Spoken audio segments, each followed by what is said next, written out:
Welcome back to Cedar Radar. It's been a while, but I'm joined here today by Paul Fanson, a familiar face on the podcast. We are going to be doing a preview episode of Michigan State's football season as it kicks off this Friday. Usually for football season, I'll be doing a preview episode every week. So hopefully check back for that on the YouTube channel and anywhere that you get your podcasts weekly. Um, what's been up with you, Paul? Anything new since we did our last podcast? I think it was like in February.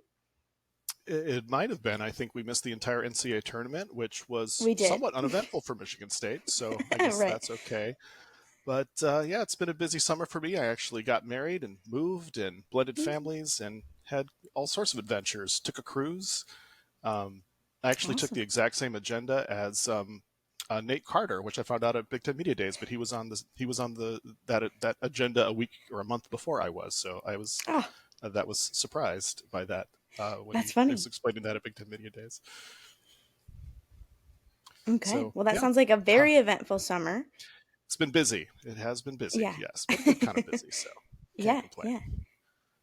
Well, I'm so glad to have you back on the pod. Today, we're going to break down one of David Harn's articles first, just to talk about what's been going on behind the scenes of the football team as we lead into the season, talking about new coach, new coaching staff, kind of a whole new system. And then Paul's going to break down a couple recent articles that he's put out more on the analytics side of looking towards the season and the playoffs and kind of how all of that will work this time around.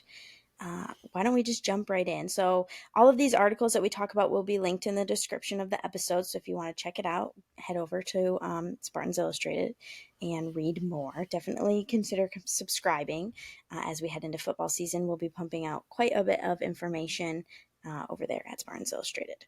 Okay, so David kind of broke his article down into a couple different subsections, and I thought we could kind of just go through talking about those. So, first thing that he talked about was how Coach Smith had to kind of move from Oregon all the way to the Midwest and how things are different in the Midwest, and he's kind of had to adjust to those things. So, throughout this article, David interviewed people close or within the football program and got some kind of inside scoops of some different areas that usually aren't kind of shared with the public. Lots of positives is what I took from David's article mostly. Do you have any kind of off the cuff points about his article and maybe about this first point, Coach Smith moving to the Midwest? Yeah, I think certainly as you mentioned, David had a lot of great sources that were able to speak with anonymity, so you get kind of a very unfiltered version of what things are like now in the football building at MSU and the Scandalaire Center. And I think a few things that definitely pointed out is the kind of the sort of genuineness that seems to surround Jonathan Smith. We had some quotes that were very similar along that vein. That he's just a very kind of genuine person and a hard worker. I think there was a comment that and I was trying to pull up the exact model of the car, but he doesn't drive to work in a Oh yeah. Lamborghini, and Mm-hmm. it doesn't set up like golden thrones on the 50-yard line of Spartan Stadium for visits. He's a little bit more down to earth, and I think that seems to resonate with some of the players. And I really hate to mention this right off the bat, but you do kind of wonder if that's a little bit Tom Izzo like. And we don't Yeah. want to jump to conclusions Mm-hmm. for a coach that has yet to coach a game in East Lansing, but I think there are definitely some parallels there. It's kind of their approach to the coaching profession. Smith seems very detail oriented. I think there was a quote in there about he's a measure twice kind of guy, and that he very much has a process that he follows. He follows his process, and so I think it's a refreshing change. I think there was a lot of glitz and glam with Coach Tucker, and that's fun and that's exciting. And everybody thinks their coach is going to work out, and I know I did. We're all hopeful when you get a new coach, but at the end of the day, it didn't work out, and now we have Coach Smith. It's a new regime, and so far, from what we're hearing, it does sound very positive. So Yeah. that's kind of my Yeah. initial impression. I guess what did you think, Sydney? Yeah, absolutely. I really like the low ego, high output thing that he's put out, or like someone has said about him. And you said it reminds you of Tom Izzo, but it also reminds me of Mark D'Antonio. I feel like he has those same kind of, I don't know, vibes, as I don't know if that's the right word or not, but Mm-hmm. um, something else that was in David's article was that, there's not new slogans and things plastered all over the football building. It's kind of all just like just MSU. Nothing, he's not adding 100 new things that we all have to remember as fans, that are brand new. And he's sticking to like the basics, like going back, skipping ahead in the article a little bit, going back to like teaching the history of like where the term Spartan dogs came from, and like telling the players who created that and what it really meant when they brought that to the team for the first time, um, which I thought was a nice touch because it is a part of the program that has been there for a really long time. And I think the meaning of it kind of got lost with like all the SD4L stuff before. um, he just seems like someone that isn't there to play extra games. He's there just to play football and play good football. And he just seems like a good fit. Obviously, I'm saying that I haven't met him. He hasn't coached a game yet, so we don't really know that for sure. But like everything, all these quotes that David had in his article from current players or people close to the program were all very positive. I don't know that I saw a single negative No, quote not if I'm really. thinking back. Yeah. Yeah. No. And Um, that quote that you yeah, mentioned go. about low ego, high output, that's something I've heard him say more than once. So it's not just Yeah. other things, something that other people say about him. Like he even mentioned that in his sort of podium speech at the Big Ten Media Days, that is one of his mantras. And again, he seems to sort of walk the walk in addition to talking the talk. And I do agree that I think he seems D'Antonio esque in that Hmm. regard as well. And so, yeah, these are all definitely positive things. Yeah. And it's a good reason to be optimistic about the future. Yeah. Something that I really liked from the article was the information about NIL. So they talked about how before, under the different collectives that they had and, the different leadership, not everyone was getting paid. Some guys were getting paid quite a bit, and there was quite a disparity in what people were receiving. I'm going to read a little quote from the article that I thought was really good. Um, a current player said this: they are spreading the wealth this year. Last year, one dude was getting paid $600,000 while other guys were getting zero. Some players talked about how they considered having to get a job during the season and miss practices because there was such a disparity in what players were receiving. Uh, they talked about rent has gone up, scholarships don't go as far, so gas money, groceries, all those things start to add up. And I like the idea that they talked about players on the field performing, but also players off the field that are performing well are getting considered for NIL money. And I think, if you're sitting in the locker room across from a guy that's making $600,000, then you feel like you're putting in just as much work, or you're, working on things outside of, you know, on the field. If you're working in practice, if you're working with, the younger players, if you're trying to, all those things that you can do off the field. If you're doing those things and you're sitting across from someone that's making so much more than you, I imagine team camaraderie isn't very high at that point, because that doesn't really bring guys together. So I was really pleased to read that they're doing a better job of handling that money, because I think that's how you get guys to stay in this age. If they're not making what they think they could be making, they will find somewhere else that will pay them that money. So that was a huge positive for me, because I think that's been kind of a crazy realm for a couple years now. Yeah, definitely. I certainly agree with that. And I mean, we're still very early in this whole NIL process, and it's still Hmm.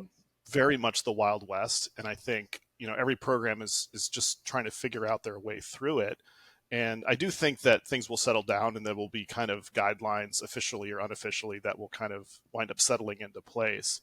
But yeah, as you mentioned, there were definitely rumors last year that there was a couple transfers, especially that essentially came in off the street, and in Yeah. order to lure them to East Lansing, they had to be, offered these kind of obscene NIL packages. Hmm. And there's a couple players I have in mind that I won't mention, but these guys didn't start. They didn't play a lot, and in some Yeah. cases, they didn't make it through the season. Yeah.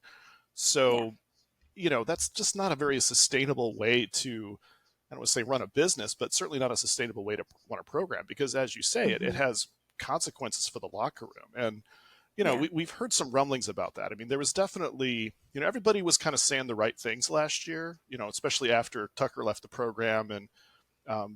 the coaching staff that remained were trying to keep things together. And, Harlan Barnett bless his soul, did his best to Yeah. try to keep things together, and he said all the right things. He seems like a nice stand-up guy, but you could kind of see as you read through the lines, and then as players would talk a little bit afterwards, that things were definitely unraveling in the locker room. And in Yeah. some of David's article, he mentions that, like, yeah, this, they use some kind of strong language, but like, yeah, that guy was a jerk. So Yeah. you don't Yeah. usually hear that, and so that was kind of one of the Yeah. nice things about David's article is he was able to get that sort of unfiltered view. But it does Mhm. seem like things are a bit more egalitarian. The money's a little bit more evenly distributed, and it Yeah. does seem to be helping. I mean, the players definitely were very positive at Big Ten Media Days that we spoke to, and I think the players that we've had availability with have also been very positive about the team camaraderie. But teams say that every year, every off season that I've been covering this team, through the Tucker years and the D'Antonio years, they've all talked about how great the locker room is. So sometimes you don't know till you see it on the field, but Yeah. again, it seems to be going in a positive direction. Yeah, absolutely. Overall, I just was impressed. I mean, with the level of detail in David's article, but just like all the things that were brought forward from the different interviews, like nutrition's better, conditioning has changed, like the guys are just liking the schedule of things better. And, you know, bringing in a new coach, you never really know how they will mesh with the guys that are already there, and the staff that they bring in, what kind of culture that they'll build. It's nice to hear that it has gone so well over the summer. But like you said, maybe they always say that, but maybe they don't. I don't really know. I've never been a part of a program that brought somebody new in that wasn't excited or didn't like them. So it could happen, I guess. I don't know, but I just thought that going into a season where we don't really know Coach Smith and we don't really know his staff or how things will work out, this is a positive note kind of heading into that season, which as a fan Absolutely. made me at least a little hopeful and happy. But like I said, David's article will be linked at the bottom in the description of this episode, so definitely check it out. He did a lot of in-depth work, and it's really good. So, anything else to add about this, Paul, before we go on? Yeah, I think another aspect of the article that I thought was pretty interesting was they talked a bit about Coach Smith's recruiting philosophy, and how that, again, we mentioned before how Tucker had this very sort of glitzy, glammy, approach to Mm-hmm. recruiting, and there was all these photo shoots and fancy cars and things. And Smith seems to be the polar opposite of that. Again, Mm-hmm. everything's very down to earth, and there was a lot of talk about culture and fit, and how they really are looking for players that sort of fit the culture that they're trying to build at East Lansing. And again, I think there's a bit of coach speak in there, and you have to take some of these statements with a grain of salt. But one thing we do have with Coach Smith that we didn't really have with Coach Tucker was a solid track record that we could look back to. Mm-hmm. Because recall, Tucker had 1 year at Colorado where they were roughly a 500 team. I forget how that team finished the season, and that he came directly to East Lansing. And so, him coming in, we didn't have a lot of data to draw from. Of course, I'm a numbers guy. I like data. And so it was unknown how he was really going to run a program. But with Coach Smith, he's been at Oregon State, and I forget how many years he was there, but it was, a few. It was more than Tucker has coached so far. Yeah. And what he did at Oregon State was truly impressive, because he took over a program that I think had won just a handful of games, and within a couple of years he had them up winning 9, 10 games a season. And granted, it's in the Pac-12, which is in general a less competitive league, but he had that team such that they were competing with Oregon, and Oregon's pretty good as it turns out these days. And if you look at the recruiting rankings, I don't think Oregon State had a single class that was ranked as high as the worst class in probably Michigan State's last 30 years, or as far back as some of these recruiting rankings go. So, if you go just based on, talent, which, the recruiting rankings mean something, but they don't mean everything. Mm-hmm. He did a lot with less than what he has now. And I know there's been some hand wringing about the recruiting ranking of Michigan State's classes, and how, you know, maybe there's not as many stars after the kids' names as we think there potentially should be or could be. But it sounds like, he's got a process. He's got guys that he looks for. He's got personality types that he looks for, and when they identify a player that they want, they go at him, and they usually get him. But they don't Mm-hmm. chase big fish that aren't a good fit and they don't think they can get. They don't put resources into that. So it's a bit of a different philosophy. But I mean, if you look at how his teams played at Oregon State, they were tough, they were disciplined. They played a brand of football that I think Spartan fans will recognize and will appreciate. Yeah. So, Yeah. Yeah. I think that goes with the getting guys and keeping them, like having them stay. I think if you find guys that are a fit, like they said a bunch and like David's article said a bunch, then they're more likely to stay. If you go out and try and get those flashy players, with the big names, which are great, you need maybe some of those sometimes, but are they less likely to stay because they are so big and flashy that they'll be able to get money or whatever they're looking for other places as well, and they're not so bought in at one specific place like the guys that, like I said before, fit in might be. So I'll be curious to see after this first season how many stay, as he continues to recruit, if that is truly the case. That'll be something I'll be watching for. I'm curious. absolutely. um like I said, overall, like this article really makes me excited to see how different things are going to be, in the Smith era versus with Tucker. uh I obviously, like you said, like everyone was excited about Tucker just because it was something new and we hadn't had something new in a long time since D'Antonio had been around. But I feel like, and this is maybe just hindsight, but I feel better about this go around. Mm, hmm. I don't know. He just seems like more of a D'Antonio guy, and maybe that's just because that's who I grew up watching as a coach. So that's the kind of thing I, put with MSU football. But we'll see if he's truly that or not. Is D'Antonio on the staff still as an advisor, or no? Not this go around. I I don't believe so. That's a great question, and I can't say with 100% certainty, but I'm pretty sure he's back, in retirement mode. I feel like he Being a was. grandpa. Yeah. Yeah, he's being a grandpa. That's a more important job. Yeah. Um, Yeah. so yeah, he's I believe enjoying that, and probably going to be watching the. Well, maybe he'll be in the stadium. I don't know. I was going to say watching the game from his couch on Friday night, but Him yeah, I and don't think Izzo will he's make an going. appearance sitting together at some point. The Oh yeah, Jumbotron will have them on. Yeah, of yeah. course. That seems likely. Yeah, that's true. Of course. I think that's all I have to say about David's article. Anything else? No, I don't think so. I think we covered most of the highlights. I think Yeah. it's kind of funny you mentioned that you were raised on watching D'Antonio, and then it occurred to me that Jonathan Smith is not even the only John Smith MSU football coach that I could remember, because I remember the John L. Smith days Yeah. quite well, and I was even excited about him at one point. So we'll see Yeah. how this Right. goes. Right. That's funny. I even defended Okay. Bobby Williams when they made the hire. So who am I to say? Yeah, yeah. I think, like you said, what fans aren't excited about a new coach, because usually when you get a new coach, you've just gone through something traumatic the season before. So you need it, but we'll see. I have high hopes for him. He just seems like a good guy. But not that Yeah, good guys win championships always, but they don't. that's a step Sometimes in they the don't. right direction, maybe. Yeah. Yeah, yeah. Well, we're in late August and almost everybody's undefeated, unless you're Florida State or Right. Nevada. So That's week funny. zero, actually. Will you be at the game on Friday?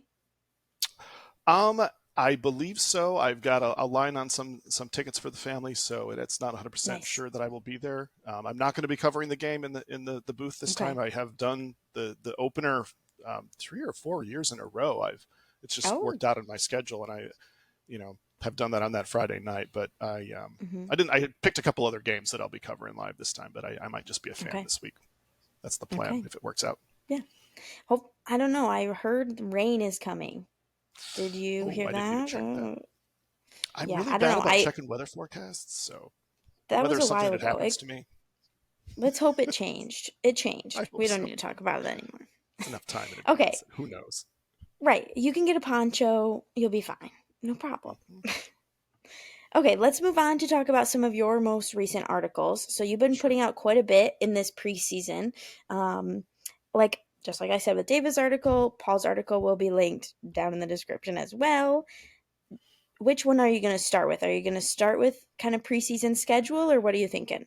Yeah, I'll mostly focus on kind of how the season looks for Michigan State, because Okay. I actually have a bit of a tradition. I kind of go a little bit too far down the rabbit hole, but I actually just finished a 7-part series where I use some of the kind of mathematical or analytical tools to do a full analysis of the college football season. So I've basically over the years set up a simulation where I can simulate the whole season.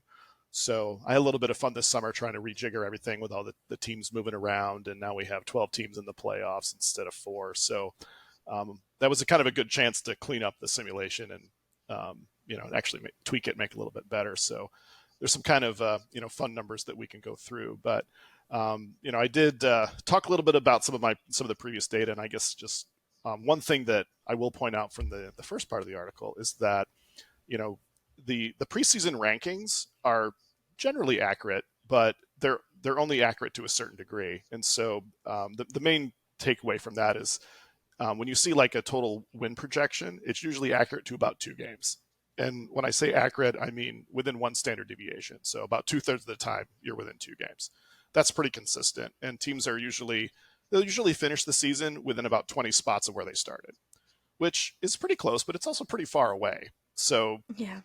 typically what that means, teams you see in the top 10, maybe half of them will end up in the top 10. The other half, um, somewhere below that. And there's usually one team that starts in the top 10 that ends up not ranked at all. So, everybody goes into the season assuming they see the top 10 or the top 25, and they're like, well, these are the good teams. But it's like, well, maybe not. Like a lot of those teams will wind up being pretty good, but a handful of them might be, struggling to make a bowl game. So that has a lot of interesting consequences because, a lot of people, I see a lot of people making calculations that look similar to some of the ones that I do, but they'll, if you look at them, they'll say that like Michigan State has like a 0% chance to win 10 games. And that's just not true. It's actually a little bit better than that. It's not much better than that, but it is a little better than that. So, and these numbers matter to me because, it's good to be accurate. So, and I think that, over the years, I've been able to develop a pretty accurate methodology. So, but as far as the Spartans themselves, I guess the key point is that if you look at the combination of the different preseason rankings,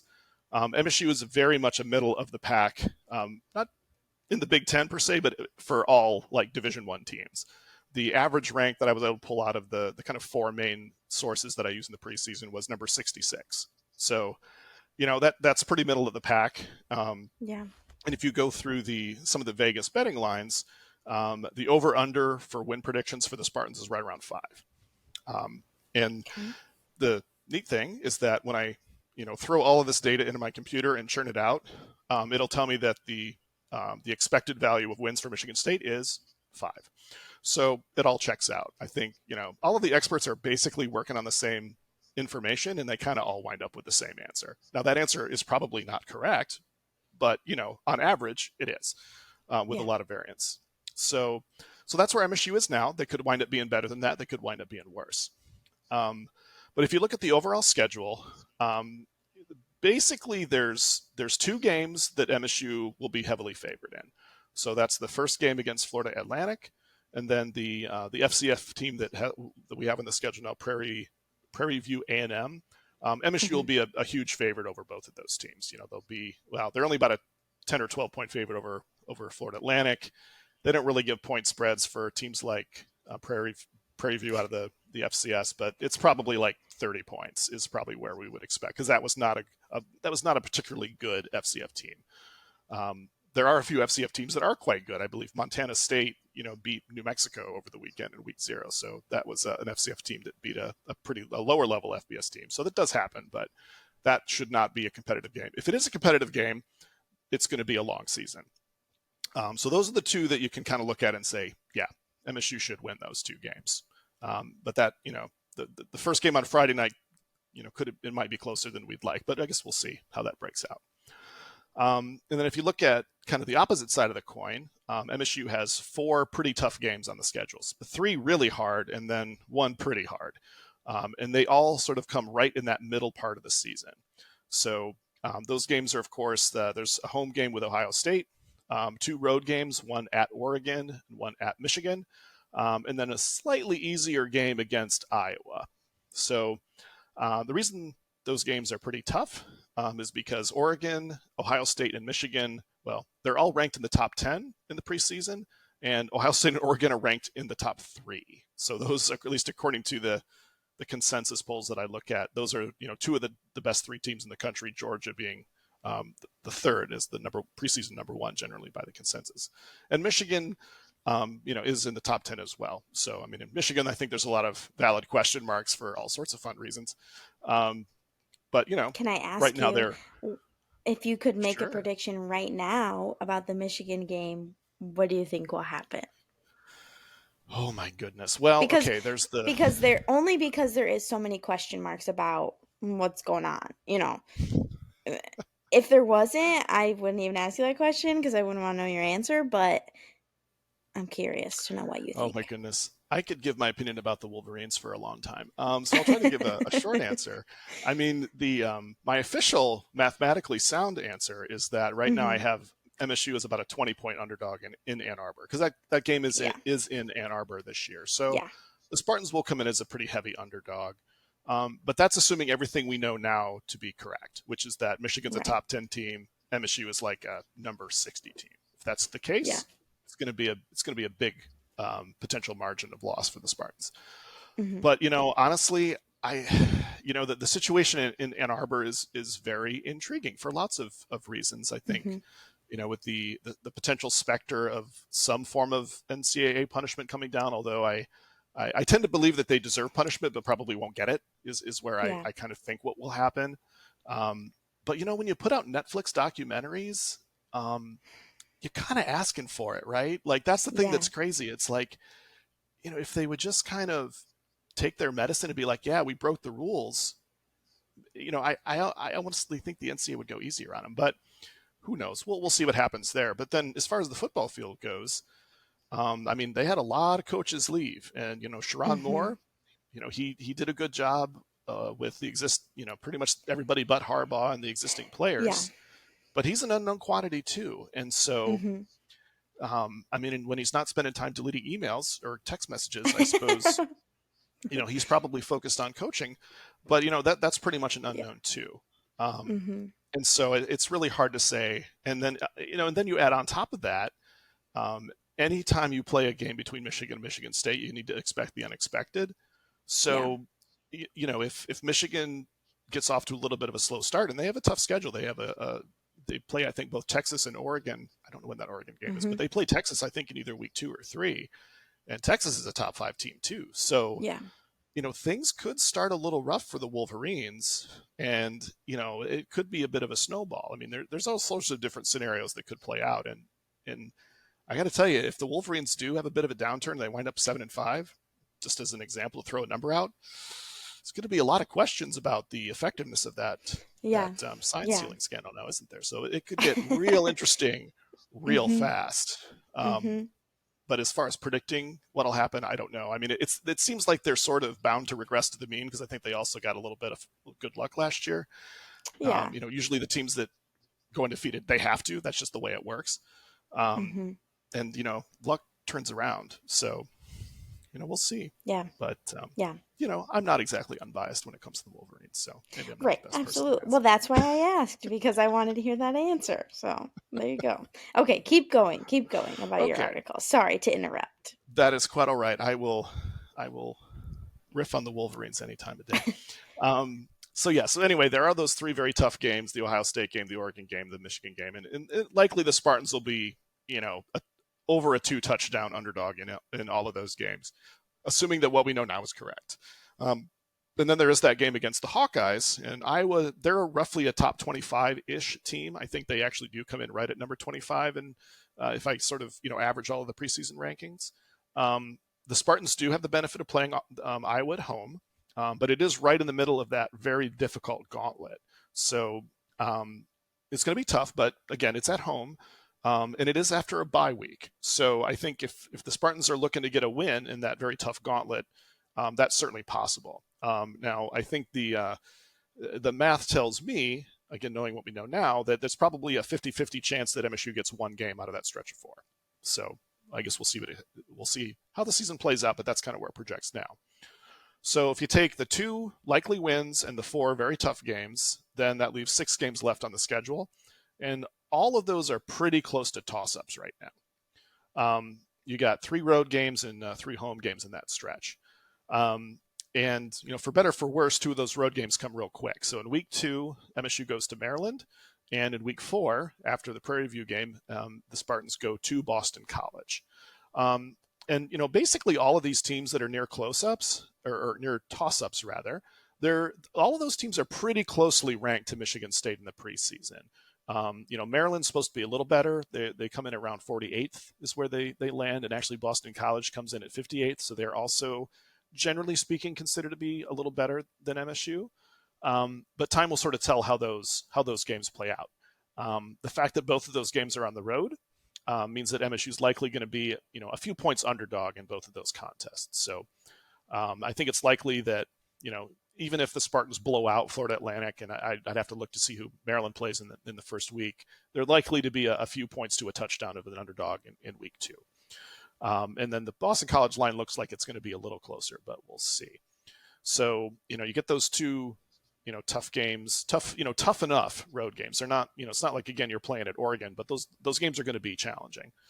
And so altogether that makes up the first 8 games in the calendar. And on the back end, things get easier. The last 4 opponents on the schedule are Indiana. Then there's a game at Illinois. The Spartans host Purdue, and then they host Rutgers. So you get 3 games out of 4 at home. But again, all of those teams are supposed to be pretty similar in skill level to the Spartans. Rutgers is actually supposed to be the best of those. They come in around 46. And then you have, Illinois, Purdue, and Indiana are all ranked within 5 to 6 slots of Michigan State. So those games are all toss-ups. MSU will likely be favored against Purdue and Indiana. They'll likely be a little bit of an underdog at Illinois. And then the Rutgers game, I have them as a couple point underdog at home, but again, it's pretty much a toss-up. So, if you say that MSU, will likely win 2 games, the 2 lower level teams, Florida Atlantic and Prairie View, 4 games might be tough to win. Then the other ones are toss-ups. Well, that's how you get to 5 wins. So the math kind of checks out in that regard. So that's kind of the initial phase, the first kind of level of the analysis. And then if you dig a little bit deeper into the rabbit hole, I actually went through and I could kind of simulate exactly the odds that MSU will win anywhere from 0 to 12 games. And while 5 wins is actually the most likely outcome, and there's both the more pessimistic options and the more optimistic ones. We'd like to focus more on the more optimistic ones here. And so just for example, I need to look at some of these numbers here. So basically, if we think about the odds to make it to a bowl game, of course, you need to get to 6-6. I'm looking at that as right around 40%. So again, if you're expected to win 5 games, the odds of making a bowl game are necessarily below 50%. So it looks like it could be a bit of an uphill climb, but I think it's certainly possible because I think there's a pretty good chance that MSU will be a little better than expected. How much better? We'll see. But if you want to look at the sort of the more optimistic end of things, I can calculate there's a 13% chance that MSU wins at least 8 regular season games.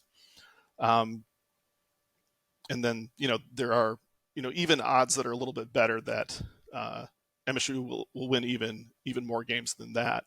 And if you want some, odds of some less likely things, there are odds I can calculate of MSU, really overachieving by a lot and maybe getting a little bit lucky. And then the odds to make the Big Ten championship game are 1 in 130, so a little less than 1%. And the odds to win the Big Ten, just a shade below 1 in 500. So I guess what I would say to some of our fans is, yes, there is a chance. Sounds great. Yeah, we'll take it, right? Right. And then, we even have playoff odds of 1.4%. So, it's like a 16 seed beating a 1 seed. We've seen that happen before in the Big It's Ten. happens all the time. That's right. Well, at least twice. Yeah, right. And if you're really feeling good, you want to put the wager on the Spartans to win it all this year. I'll give you those odds: 1 in 6,000. So those are some of the fun numbers that I got to play with regarding MSU's schedule. Um, but if I kind of go back and maybe put my fan hat on a little bit about how so where that how the schedule lies and how I think how things might play out. I think again it's useful to look at the season as kind of the first 4 games, the middle 4 games, and the last 4 games. And I actually, for my official optimistic pick for the season, after reading David's article that we talked about earlier in this Right. podcast, I got kind of Mm-hmm. fired up. I got excited, and it's like I decided I'm gonna make my official prediction as 7-5, which is still not that great, but it's better than 5-7.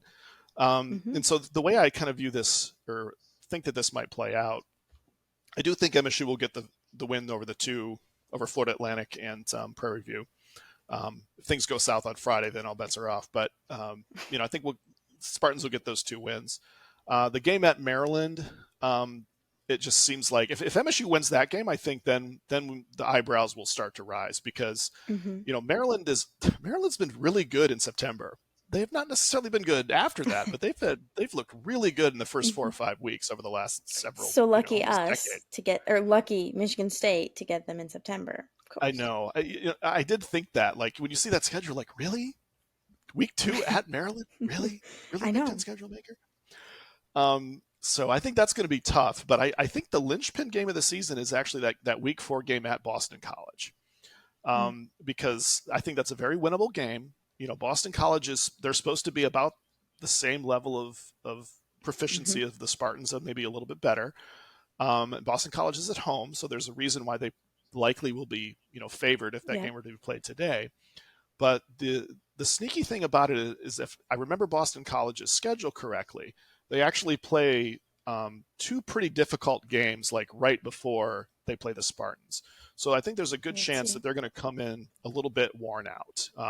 Yes, in fact, they play at Florida State this coming week, although maybe Florida State might not be as challenging as we thought. They play Duquesne, and then they go at Missouri, and Missouri is Mm-hmm. also kind of a borderline top 10 team. So, that I think that there's a pretty good chance that the Eagles come in a little beat up, and I think that's going to be a chance for MSU to steal a win. Yeah. And I think if you come off that first third of the season at 3-1, I think we can feel pretty good about that as Spartan fans, or Spartan fans can Yeah. feel pretty good about that. Yeah. But then you hit that middle skid, and it's going to be tough. Um, as I said, it looks like a coin flip of whether MSU can win one game in that stretch. I think the clear one to look at is Iowa. I mean, again, you can't rule out a win in Ann Arbor because MSU has shown the ability. We've done it time and Right. time again. Go into that game a big underdog and come out with the win. It's happened, more times than I can count. Um, so that's certainly possible. But I mean, if you just look at the schedule objectively, that Iowa game is the one that's potentially ripe for the picking. And Iowa, they, I don't know if they're nearly as good as people say. So who knows? But if you're going to look for another upset win, I'm going to take the Spartans over the Hawkeyes, and that would put them at I think maybe 4-4, potentially coming out of that second third of the season. But then again, the schedule gets quite a bit easier after that. MSU's got 3 home games. I think you can win those 3 home games to get to 7 Mm-hmm. wins. And that's how you get to 7-5. Maybe you lose at Illinois, maybe you drop the last game to Rutgers. I mean, if you're at 7-4 playing Rutgers for a chance to go 8-4, I would think that hopefully the team would be motivated to win. But that's Yeah. kind of that's the slightly optimistic version of how the season might play out. Yeah. Um, I mean, I like so that. And the middle of the season time, I'll be curious to see like how the team is doing with injuries, like what's the process with that, how the team seems to be bonded together through maybe some of those tough games that they have right in a row. So that'll be a good test of those things that we kind of talked about in David's article to see if that can withstand some of that test during that time before games get a little easier. So that'll be something to watch for as well, I think. yeah, absolutely. And I think if I remember exactly, yeah, they play Ohio State and Oregon in back-to-back weeks, including a road game to Oregon. And yeah, and that's why I'm worried that if they come out of that Boston College game 2-2, and then you take 2 potentially brutal losses, the last one on the road, and you're what would that be, 2-4, halfway through the season. I mean, you got to buy, but um, it just you got to wonder where the team's head's going to be at that point. But whereas if they can win 3 games out of the first 4, I think the psychology of the team will be much better. Hmm. Um, but To go on a so we'll tangent see. for a second, and I haven't looked this up, so I don't know exactly, but I'll be curious to see how the Big Ten teams that are going out west, how they Mm, do with just like that long travel, the different time changes, like to see if that impacts things or if it doesn't. I'll just be curious to see maybe in the next couple years what the trend with that is. Or I guess the teams coming the other way too, coming towards, the Midwest and playing teams same travel distance, time changes, just to see how that plays out, if that has any impact on how games shake out or not. yeah, Just not I something that we've seen before. no, but I mean, I've my theory has always been that travel matters slightly more than people think. So Yeah. I actually think it could make a pretty big difference. Um, and we'll see it because there's a lot of high profile games that are either going to be on the West Coast or one of the West Coast Yeah. teams coming to Ann Arbor, Columbus, what have you, to play a Mm-hmm. game. And yeah, I'm very curious about that as well. I mean, I wouldn't expect the Spartans to go out west and beat Oregon. And so I don't think it's going to impact MSU's schedule. You never know. Who knows? Maybe Oregon's overrated. That's the thing, that we don't know. That maybe Oregon's just not that good, or maybe Yeah. somebody tears an ACL in week 1. That's the kind of stuff throws uncertainty into the mix. Mm-hmm. But yeah, but there's a couple interesting games on the schedule that really could be interesting. I mean, I think Ohio State goes to Oregon, and that's obviously going to Mm-hmm. be a huge game. Yeah. Um, I think Oregon's got to come to Michigan, so that's going to be a Mm-hmm. huge game. And then you got one of the and we could transition to the Big Ten race here in a moment. I have some thoughts on that, but Penn State's got to go out to USC, and that's a game that Penn State's also supposed to be pretty good. They're supposed to be like number 6 in the country, if you believe that, because they're still coached by James Franklin. So who knows? Probably not. Right. But maybe one of these years they'll be as good as they think. But that game to USC, like on paper, Penn State probably should win that game. But the Yeah. traveling to the West Coast does funny Mm-hmm. things. Mm-hmm. So that's one I've got on my list to look at and be like, is that game could be a bit of a spoiler for the overall Big Ten race. So we'll see. I'll be curious. This is just another tangent along the same lines, but I'll be curious to know how that impacts other sports, maybe even non Oh revenue, yeah, because obviously their travel is going to be different than football and basketball. And like, just to see if there's a trend that happens or if there's changes that need to be made as far as like how schedules are built and things like that. If it starts to become something that's becoming an issue, that's a whole new thing that I bet is going to be a little crazy for the first couple years as they're figuring out the yeah, whole new process of absolutely. that. I think for football, it's probably the effect is going to be smaller than another, as you mentioned, revenue Hmm. sports.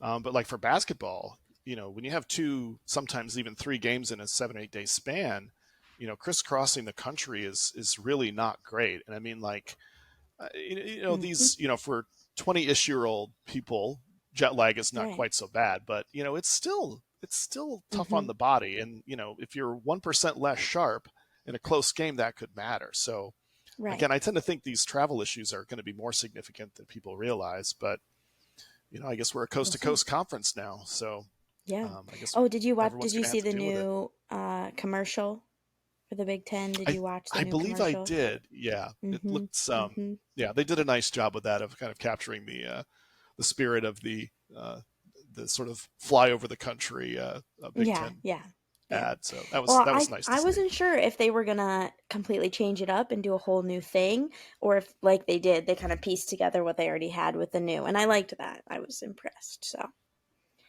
anything else Yeah, that you want to say as far as this article goes, or do you want to get into something else?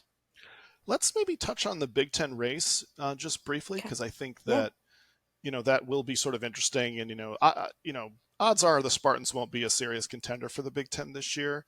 Hmm. I think I mentioned their odds to win the conference.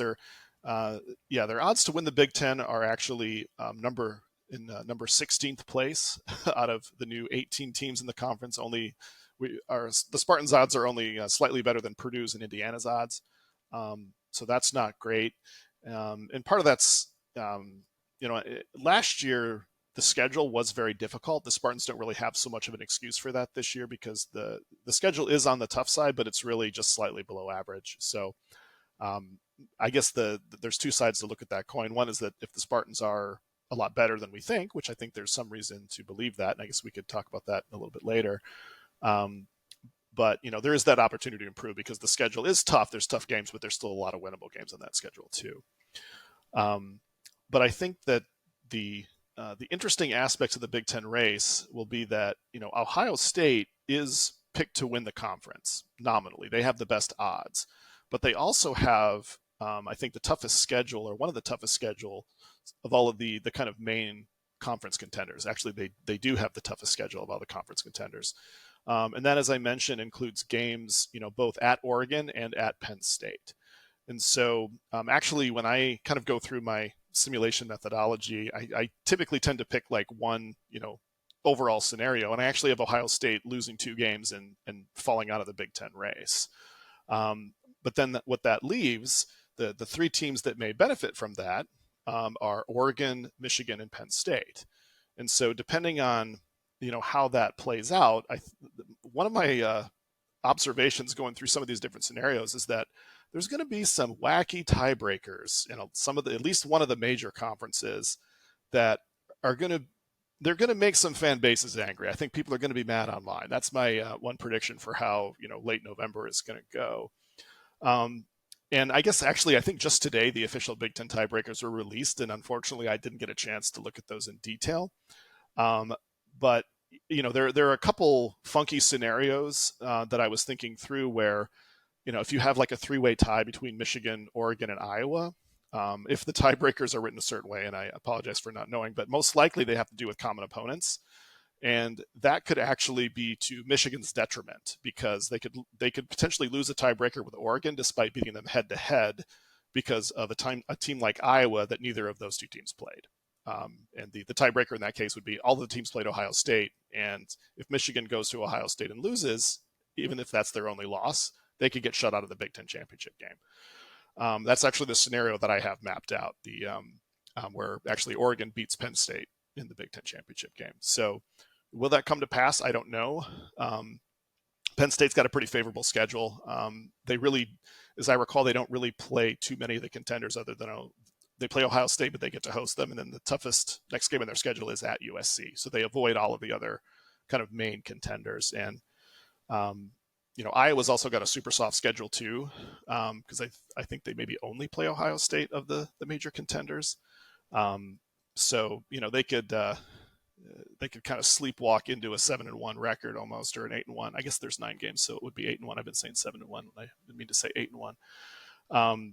So they could be a potential spoiler, but their strength of schedule is so weak that if I understand the tiebreakers correctly, which again weren't out when I wrote my article, then they're in bad shape just because the strength of schedule kind of creeps in one way or the other, and they won't have anything to hang their hat on. But they could be a potential spoiler. And then I like to pick a dark horse for each of the conferences. And even though I said earlier that I thought USC, being a West Coast team, was going to have trouble with some of the travel, actually, USC's schedule kind of breaks in some sort of interesting ways, such that if there was a surprise team that no one expected to make the Big Ten championship game, it would be USC as my pick. So. Okay. We'll see, but USC is very Penn State like. I just never believe they're good until they're going to have to win 11 games before I actually believe they don't stink. Do you think if Ohio State does what you kind of just laid out in this scenario, if they kind of drop out of the race, do you think that they'll keep Ryan Day around? Are they Ryan Day forever? Ooh, Or if that happens, do you think he's out? that's a great question. I mean, Because I know that they haven't been as happy with him the past couple years with, their record against Michigan and like kind of how everything shook out. But I don't know if they're with him till the end, or if he has another bad season, if they'll go in a different direction. yeah, I'm completely speaking off the cuff here, but I've Yeah. never been hugely impressed with Ryan Day. Like I'm just Mm-hmm. felt like he's had trouble winning the big game. And Yeah. the counter argument is that if you actually look at his record, he's got very few losses, but Hmm. how many impressive wins does he really have? And I am more of the opinion that he's more of a pretender than a contender. And so, but at the end of the day, I don't think that they will ride and die with Ryan Day. And I do think he's a bit on the clock. Yeah. If Ohio I State felt does say that. finish, yeah, go ahead. Yeah. I felt that the last couple years, like that he maybe is on the clock. But I don't know if that's just me from the outside looking in and being like, oh, he didn't win that game. Ooh. But I don't know what people think about that. So I'm Well, glad you agree. Ohio State fans are pretty rabid, and you got to figure if Yeah. somewhat neutral fans are kind of not impressed and thinking, "What's going on with Hmm. this guy? Why can't he win the big game?" That the folks that are more emotionally invested have got to be I'm sure. more angry. Yeah. so, Yeah. so yeah, I I'm kind sure. of think if they go 10-2, because I mean, as again, they're preseason like number two. Everybody's said Hmm. this is like his most talented team, and if they finish 10-2, and if they finish 10-2, there's a chance they could miss the playoffs. Yeah. So if they miss the playoffs and play like Tennessee in the Cheez-It Bowl, I don't think Ryan Day is going to be around next year. I really don't. Yeah. So I guess that's how I'd answer your question. Is Yeah. yeah, That's maybe I didn't sayonara. expect you to have an answer right off the bat, but that's just something I've thought the past couple of years. I've wondered about him, and since you laid out the scenario, it piqued my, that thought again. So we shall see. Maybe we'll be talking about that at the end of the season. Yeah, maybe so. And then if we could take a brief moment to talk about the playoffs because I Yeah. love I love tournaments. I just do. I love the structure of tournaments. I love setting tournaments. And having gone through a couple exercises just to kind of map out how the season might play out, there's some interesting things that came to light. And I did write another I believe part 6 of my series was focused on the playoffs. And Hmm. I think of course, the key thing to realize, and I think most sports fans realize this, but maybe not everybody, is that with 12 teams, there are 4 buys, and those 4 buys will go to the highest ranked 4 champions. So most likely that'll be the SEC champ, the Big Ten champ, the ACC champ, and the Big 12 champ, not necessarily in that order. So those teams will all get buys, and then the highest ranked team from the fifth highest ranked champion, maybe that's a better way to say it, uh, that team will also earn a bid. And so that's kind of your group of 5 champions. So somebody like Boise State or Appalachian State look like the 2 leading contenders for that. If either of those teams survive their leagues, then I think they're likely to make it, with Liberty as another potential dark horse. So Liberty has, I believe, literally the easiest schedule in the FBS. So we'll see how well that first game goes for them if they make it. Didn't go well in the bowl game last year. So um, with that kind of structure, the Big Ten champ, the SEC champ will likely be the 1 and 2 seed, and then you wind up with a team like maybe Miami or I would say Florida State, but maybe not Florida State, maybe Clemson. But I actually had projected Miami, and a team like maybe Utah or Kansas State are 2 teams out of the Big 12 that will likely get a bye. But that kind of throws the tournament into a bit more of imbalance than I think people realize relative to, say, March Madness, the NCAA tournament for men's and women's basketball, where usually those seedings kind of correlate to how good those teams are. But in this case, if you think about it, the 5th seed will likely be the second best team from the SEC or the Big Ten. That team will very likely be better than the 3rd or the 4th seed. And in fact, when I ran this through 100,000 times, that was exactly what the data showed me, was that the 5th seed, assuming the 5th seed is the most dangerous team in this tournament because they're going to be mad and they're going to be pretty good, and they're going to draw a 12 seed that they're probably going to obliterate in the first round, and then they're going to play that 4 seed, and probably 9 times out of 10, the 5th seed will be favored to beat the 4 seed because it'll be in a neutral site, and again, because of the structure of the tournament, that's how it's going to happen. Similarly, the 3rd seed, they probably there's a pretty good chance they will be the underdog against the 6th seed, assuming the 6th seed survives those first round campus site games. And so this kind of will create, I think, more madness even than March Madness, what we've come to expect in March Madness. There's going to be a lot of upsets that, if you look at the seed numbers, it looks like an upset, but in reality, maybe it's not. Um, and then the other thing that I'm just very curious about is there's been a lot of discussion about kind of seeding principles and whether the committee will or will not try to avoid rematches. And I've probably talked about this before because it's a pet peeve of mine, but because I absolutely despise rematches in postseason at all costs. I think it should be the number one priority of seeding is to avoid regular season rematches in a tournament. And if the committee doesn't do that, I frankly think they're stupid. And if, maybe they're following the rules, the people that wrote the rules are stupid. They should not be able to write rules. That should be outlawed. And the people enforcing the rules should ignore them. That's what they should do. If I were in charge, that's what they would do. Um, but that's not what they're supposed to do. So this creates some interesting potential tension into what's going to happen, because in a lot of the sort of mock brackets, if they just take like the college football playing rankings and they seed them, I mean, you wind up with these like ridiculous situations where like Michigan plays Ohio State in the first round and the winner plays Penn State. Like, why would you do that? That's dumb. But there's been some other articles I've seen, and I actually was trying to link some and I couldn't find them quickly, where they went through some of these mock kind of bracketing exercises after last season, and they're like, oh yeah, there's a lot of potential rematches that we came up with. Maybe that's not so good. So I think there's a chance that the committee will tweak things to create better matchups, because honestly, in the New Year's Six era, they did that actually quite frequently, and it wasn't super obvious, but it's a thing they've done before.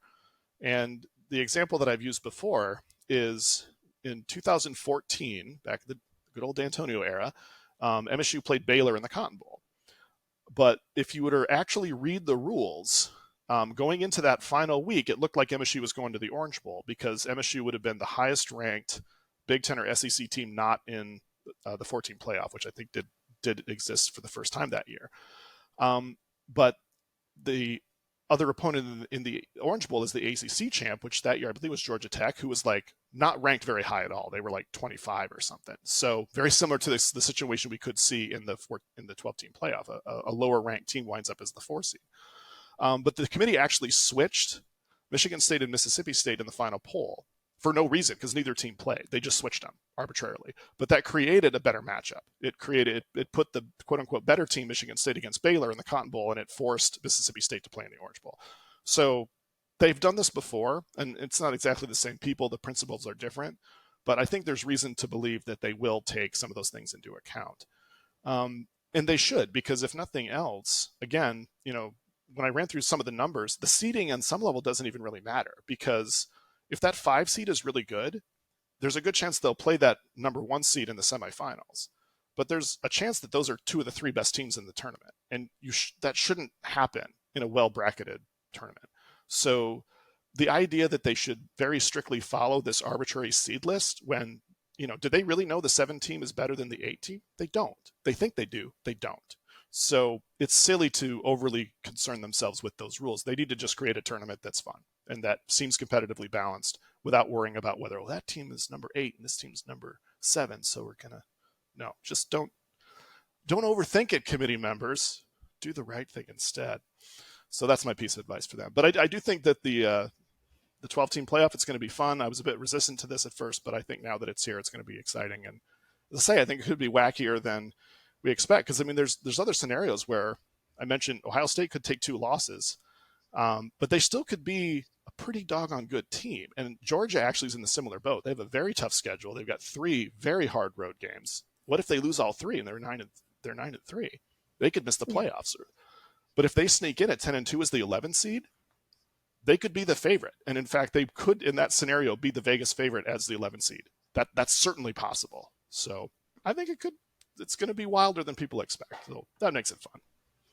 Yeah. Well, I think this being they changed everything around, I think the committee will try very hard to make it be a fun experience, because it has taken so long to kind of switch everything around and make this, the direction that they were going in. I doubt that they will let it be a disaster, but you never know, because I don't know the people on the committee, and but I just think with how much resistance there was for this whole thing, not just you, Paul, but like everyone, I think had a little bit of question about it. I think that they will be forced to do a good job, because they want people to buy into this new kind of system. We'll see, but Yeah.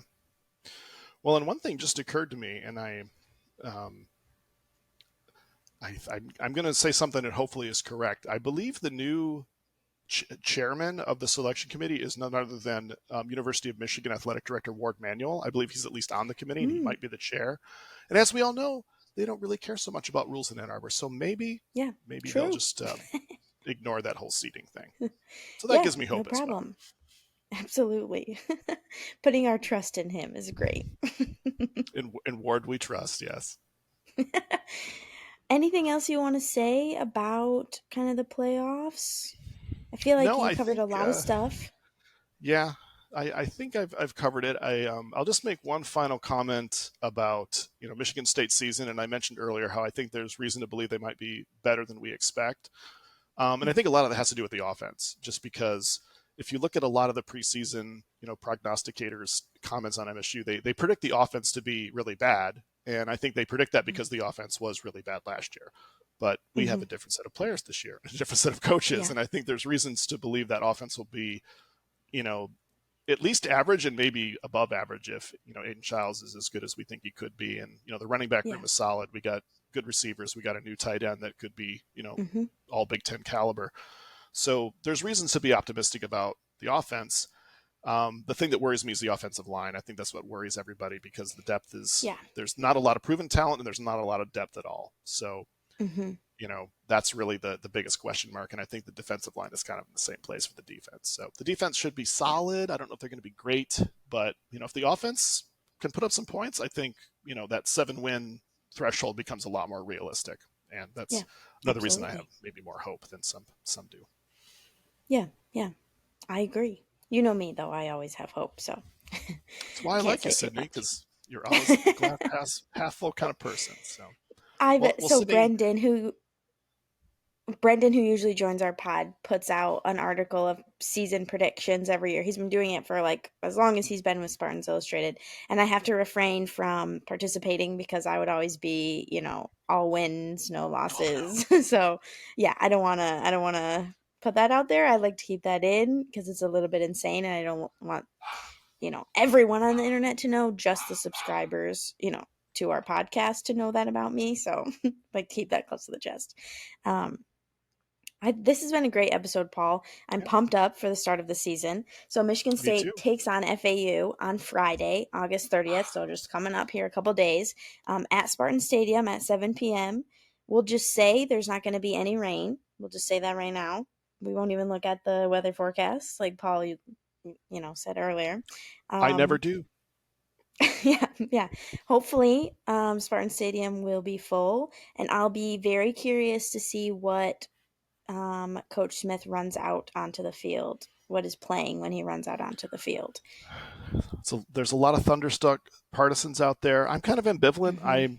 You know, Yeah, when they we'll played see what they do. Thunderstruck last year for the first time again, I may have had a few tears, but we don't need to talk about that too It's okay. much. But It's that okay. almost feels like I don't need that again. Maybe Hmm. it's time for something new and different. Maybe not swag surfing, but I was never a huge fan of that either. But no, no. But we'll see. I'll be curious to see what he brings to the table. Anything else to something say, Paul, something West before? Coast. Well, I did Yeah, want to West ask you, City, Coast, yeah. because you asked me Yeah. how my summer was, and I forgot to ask you how your Oh, summer was, or if you've done anything exciting in the last 48 oh. hours. Yeah, in the last 48 hours, I did jump out of a plane. you know, That is I wasn't exciting. forced on my own free will. I jumped out of a plane. It was great. I would recommend, maybe I should ask them to be a sponsor of the pod, skydiving Grand Haven. Great. I'll reach out. I'll have skydiving Grand Haven shirt on next week. Um, Good plan. it was really fun and not as scary as I expected. So if you're considering skydiving, I'm here to tell you, you should try it. Jump out of a plane. Paul will be taking a I am GoPro with not. him next week for the episode and jumping out of a plane. So that'll be the intro I to will the not. episode. Yeah. Yeah. No. The rest of your summer good, Sydney? Yeah, the rest of my summer was good. I covered a couple Moneyball basketball games, so got to see the Oh. guys play over the summer, which I don't like to read too much into the Moneyball games, but you can get a little bit from how Hmm. guys are doing. Talked to Carson Cooper a little bit while I was there. Yeah, it was a good time. I like Moneyball anyway. It's just kind of fun, especially to Yeah, see all the kids rush at all the players for autographs the second that they're done with their games, and everyone was a good sport. Something that I that's good. thought, and I didn't write. I did an article after I went to a couple of the games to kind of share thoughts, but um, Jeremy Fears wasn't playing in Moneyball this summer. He came and he sat there the whole time, watched all the games, signed all the autographs. Hmm. I think I'm a big fan of him. I'm a big fan of him. He seems like he might be a really good leader, but we'll see. Don't want to say too Yeah. much. Obviously, we got time, but Izzo says some very exciting things about him, so we'll see. hmm But yeah, I'm yeah, we encouraged by shall him as see. well. Yeah, yeah. Well, thanks for asking, Paul. I appreciate it. Oh, I felt bad that I didn't mention it first, so You've been thinking about it this whole episode. I really have. I honestly have. That's Gosh, I funny. asked Cindy about her summer. Oh, I'll work that in That's later. funny. Well, I just want to say thanks so much for tuning back in to Red Cedar Radar. Thanks to Paul for joining. I always love having you on. It's always And a the good time. plan will be, I'll be here every week doing preview episodes of the games. I'm not going to promise that I'll be doing a recap every week, but I'm going to try to get different guys from Spartans Illustrated on the pod to kind of recap things and talk about how the team is doing. At least we'll do kind of some different episodes touching base with how things have been going and kind of recapping some of the things that we briefly touched on here today. Um, you can find this podcast wherever you listen and on YouTube. And definitely check out Spartans Illustrated for more coverage as this football season kicks off. Thanks so much for listening, and I will see you, or you'll see me again soon. Bye. All right. Bye, everybody.